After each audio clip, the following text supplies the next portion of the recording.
Hey guys, so today we're going to be going over the basics of Final Cut Pro and the basics of putting together clips.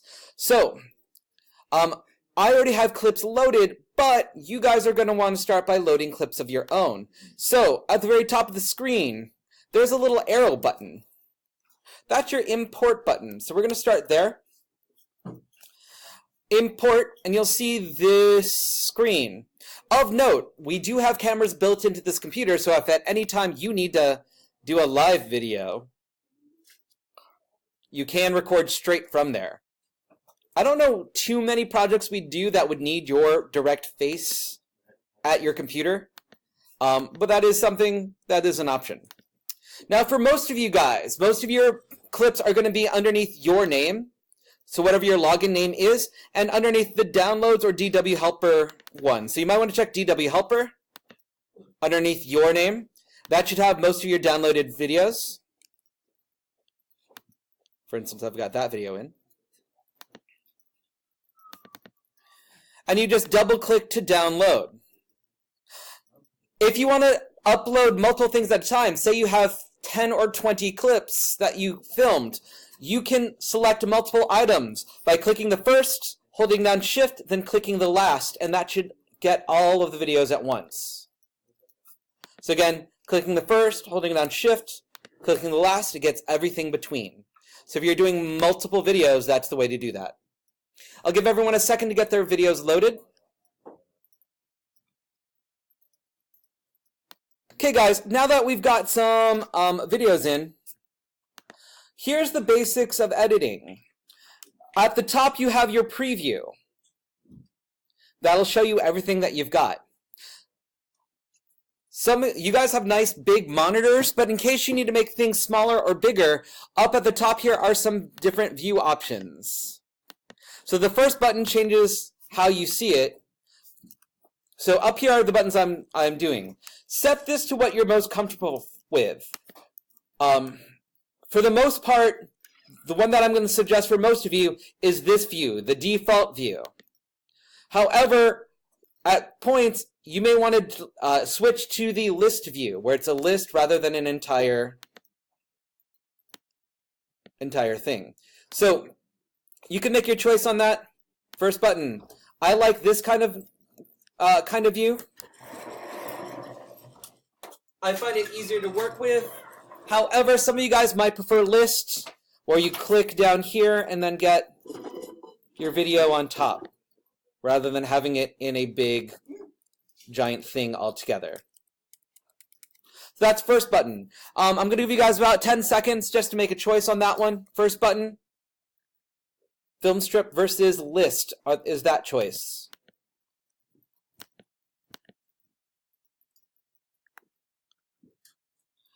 Remember, if you're on an NTA.NA account, the person that is on that computer may change that in my other digital film class if you're both using that account. So just be aware you'll probably have to change it back when you're ready.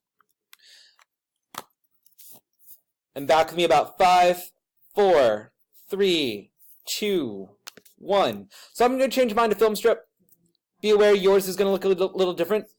Second thing, second button up there. Adjust how you view things in your window. So it often controls the size. So notice as I go down, I can see more of my clip.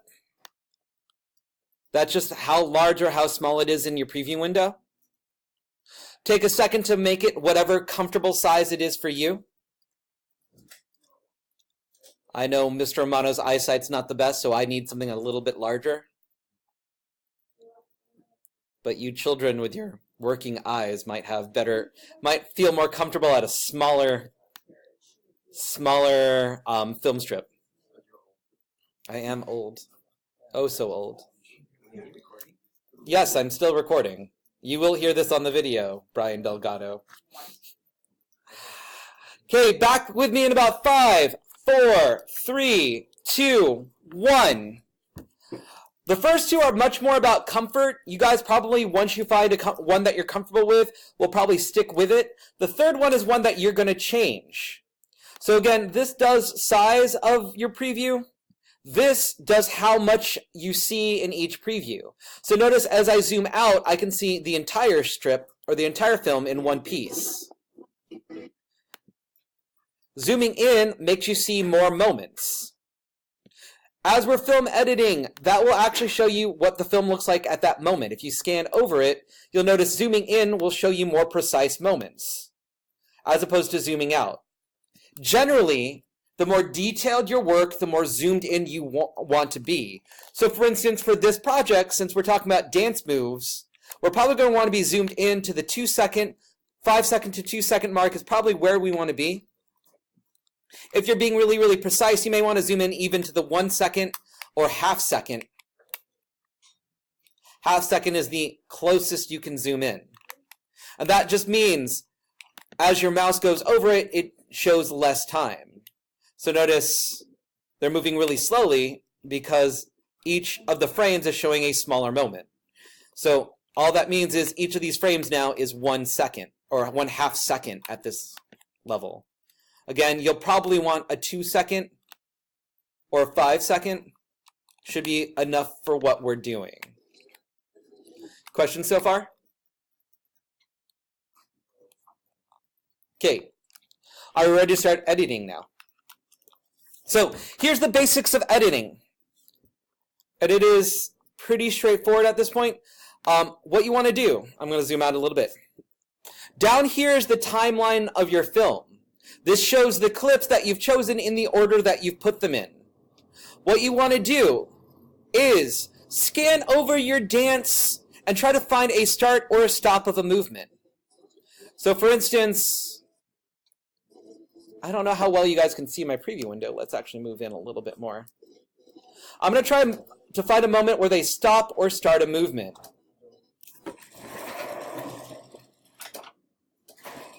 So,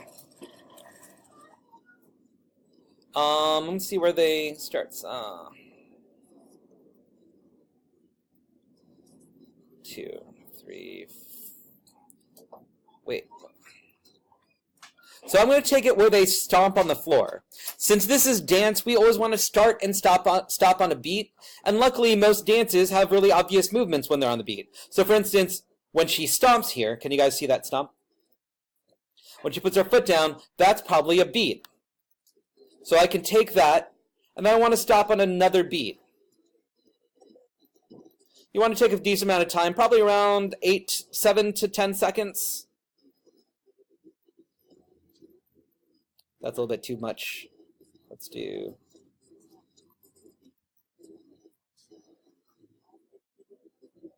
there, where she lands on the ground. So you notice I'm trying to be really precise. When she hits the ground on that beat, I'm going to take that, then I can drag that down. And you'll notice it's in the bottom of my screen now. Let me zoom in so you guys can see more of that. And let's zoom in. Oh, where's the other setting? There we go. And now I have my first part of my dance on the ground.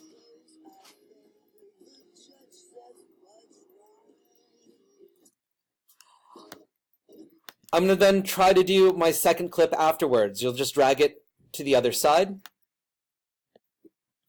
So let me pick one from another dance. Again, you'll want to find where a movement starts or stops. So again, here where she stomps is probably a good indication. And down.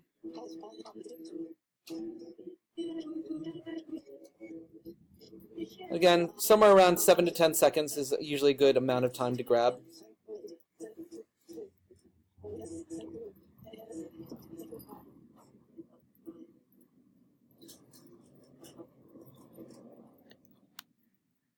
And then put it behind. So now they should play behind each other. Now when it's down here, you can still edit.